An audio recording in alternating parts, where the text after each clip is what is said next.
ശ്രീലളിതാ സഹസ്രനാമം വ്യാഖ്യാനം തിരുവാലി വള്ളിക്കാട്ട് നാരായണമേനോൻ. പുനഃസംസ്കരണം professor KV Dev.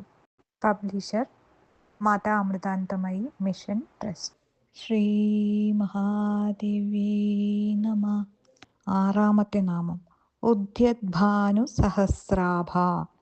ഉദിച്ചുയരുന്ന 1000 സൂര്യന്മാരുടെ Abha, ശോഭയോടുകൂടിയവൾ.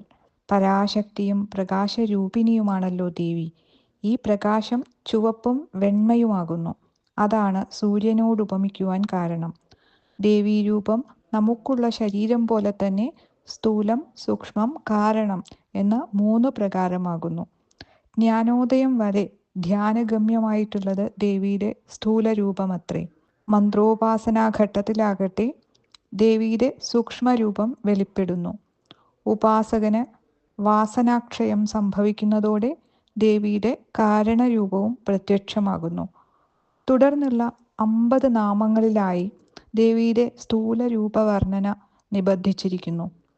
ഈ സ്ഥൂല സൂക്ഷ്മ കാരണരൂപങ്ങൾ തന്നെ സ്ഥൂലം, സൂക്ഷ്മം, സൂക്ഷ്മതരം, സൂക്ഷ്മതമം, നിഷ്കളരൂപം എന്ന് 5ആയി മറ്റൊരു വിഭജനവും കാണുന്നുണ്ട്. ഉദ്യദ്ഭാനു സഹസ്രാഭായൈ നമഃ.